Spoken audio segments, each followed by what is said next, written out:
This video is for help with Geometry Chapter 11, homework number 6. Just a brief intro into naming geometric solids, and I think that you probably have learned this in middle school, but just in case, this type of solid does not have a pointy top. It has two congruent parallel surfaces called the bases, and the shape of that base is a pentagon. 1, 2, 3, 4, 5. So it's a pentagonal prism for this first one. Pentagonal prism. And so we've used that answer choice. And then this one isn't a prism because it comes to a point at the top, or a vertex here, and therefore it's a pyramid. And the type of pyramid that it is determined by the shape of the base. And since there are 1, 2, 3, 4, 5, 6, it is a hexagonal pyramid. So you'll write the word hexagonal pyramid. And then I'm thinking that's probably enough help since you've got multiple choices there and you probably are familiar with some of these shapes. Like, I'm assuming you probably know that that's a sphere. You probably know what this one is, so you can start crossing things out. Sometimes the shape, this one might be confusing to you because the base are the two parallel congruent faces. So the base of this one is triangular, and then because it's not coming to a sharp point, it's not a pyramid. So the answer to this one has the word triangle in it. Whereas this one is definitely a pyramid, but the base is either a square or a rectangle. It's a little bit hard to tell here whether this dimension and this dimension match because the perspective makes things look a little different. But this one would be a square pyramid, I believe. All right, so I'm going to leave you for that, and then hopefully you remember how to solve a quadratic equation by factoring. I set this one up here with a little diamond, so you would have 8x and negative 3x. 2x squared plus 8x minus 3x minus 12 equals 0. The solutions to the diamond give you what the two middle terms are. Factor out a 2x and you're left with x plus 4 minus 3 times x plus 4. That's feeling good since those are both x plus 4s.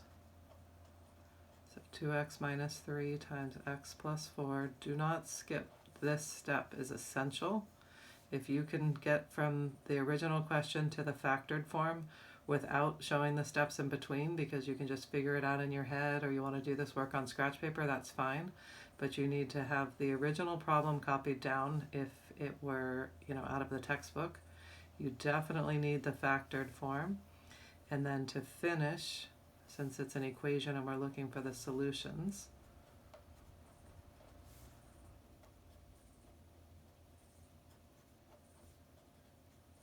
you need to set each factor equal to 0 and solve those. And then look at the bottom to make sure that your answers are there. X equals 3 halves and x equals negative 4. Again, let me repeat. You cannot skip this step, the factored form of the equation. That is the most important.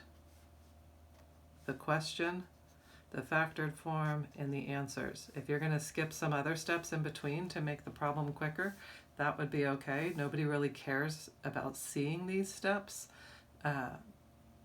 However it is that you learn to factor is fine, but you need to show this step, the factored form, and the answers at a bare minimum. All right, let's move on to some of the algebra review on the second page. Let's see, maybe look at this one, changing it to y form. You can pause and read the instructions, but I want to keep the video moving so it doesn't get too long. So I'm going to add x to both sides. Then I'm going to divide both sides by negative 2. and I get y is equal to, you can think of this as 1x, so 1 divided by negative 2 is negative 1/2 x, and 10 divided by negative 2 is negative 5. And then if I was trying to match this with one of the graphs over here, it has a negative y-intercept, which this is the only one that does, and just confirming it also has a negative slope that looks like it could be 1 to 2-ish, so this looks pretty good, so I'm going to say that this one matches letter Q. Remember, two lines are parallel if they have the same slope, and they're perpendicular if they have the slopes that are the opposite sign and the reciprocal of the fraction. When you go to solve a system by substitution or elimination, you could take this equation and solve for the y variable. So you could say y equals 2x plus 5, and then you could substitute it in for the y. So that would be a good way to do this one. It's not the only way, but if you added 2x to both sides, you could have y equals 2x plus 5, and then you could substitute that in for the y. Another option for solving systems is called elimination, and you could use elimination on this equation also. I might move over here and try this one with elimination. Looks like the y's would be good to work with because I could multiply this one by positive 2, and then I would get negative 4x plus 2y is equal to 5. And then I like that because this equation doesn't have to get multiplied by anything because, or you could just say by 1, because I'll have a negative 2y is equal to 10. And then I can add them together, and the reason that I can do that is that this expression, negative x minus 2y is equal to 10, so I'm essentially just adding 10 to both sides of the first equation, and the 2y's will cancel, which is why it's called elimination. They will be eliminated, and I will get negative 5x equals 15, and then you can solve that for x, and then don't forget to go back and find the y so that you get an answer that is of the form x comma y. If you got stuck here, just take this y equals 2x plus 5 and substitute it in.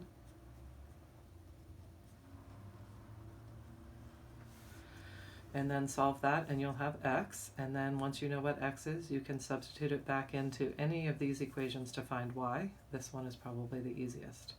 And again, your answer will be in the form x, y.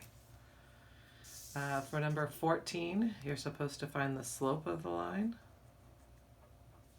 Use your y2 minus y1 over x2 minus x1. And then once you have the slope, then you'll substitute into the point slope formula. And remember that the y and the x will stay, and this, and this get substituted out with these numbers here. The x1, y1 can be either one of these points, and the slope will be the answer that you get here. Find the equation of the line that's perpendicular. Remember that the perpendicular slope will be the opposite sign of negative 1/4 and the reciprocal. So it'll be positive, and then instead of 1 over 4, it will be 4 over 1. And then you can use this same formula with this as your x1, y1, and that as your slope. All right, so besides doing this algebra review homework, there's a requirement to build some geometric solids, and I got one started here. I took the handout that is attached on the website, and I cut it out, and I left these little tabs on there, and then the idea is that you fold it on these lines, and it really pays off to make your folds sharp and fold them all the same direction. So keep the printed side down and then fold these sides up. And take a little time to cut them out nicely. And you could practice trying to name the shape. This one is a rectangular prism. I put the names of the shapes on the handout so that once you cut them out, you could look back on the document and see what the name of it is if you've forgotten.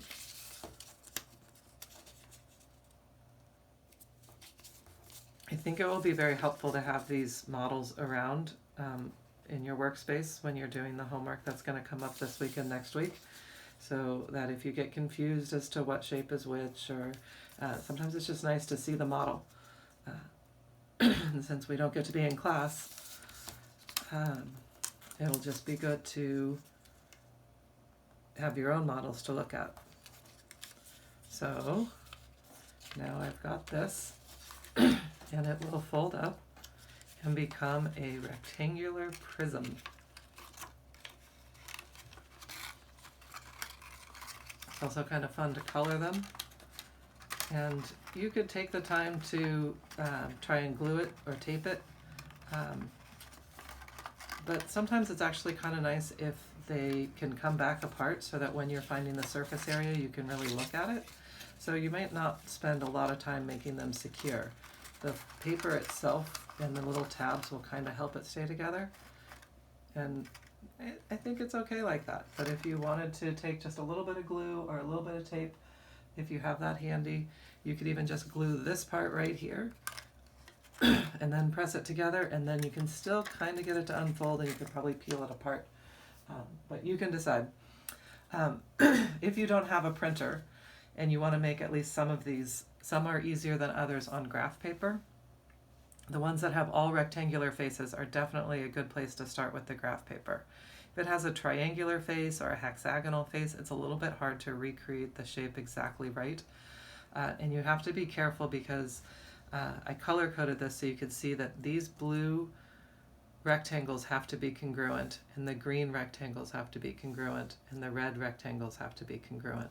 Otherwise, when you fold it up, they won't end up being the right size for your shape to work. I left this one not all the way cut out so that you could see the importance that if these green ones that end up being opposite each other weren't exactly the same size and shape, then your rectangular prism wouldn't have right square angles or right angles in it, and it wouldn't fit together right and would be very unsatisfying. So I put a little model of this in the document too so you could count it up. But the key is that you get these dimensions to match, so that if this one is 6 long, that this is 6 long, and also this side is going to fold up here and match. So this needs to be 6, 6, 6, and 6. And then there's other dimensions that match the same. This is 4, this is 4, this is 4, this is 4, and those sides end up coming together so that this side being 4 units long matches this side that's 4 units long. So it's a little more work to do them on graph paper, but actually really good once you get it figured out and you get all the dimensions to work. So anyway, I hope you enjoy building some geometric solids. I put an extra optional challenging one for things like dodecahedrons are kind of fun. If you're finding that the paper is a little too floppy, you could try to glue 2 pieces of printer paper together, or just try to find some paper in your house that's a little bit thicker than just standard printer paper, and that might help. But I feel like that's staying together pretty well. If it was too much bigger, maybe it would be floppy, but I think that's pretty good. All right, thanks for watching.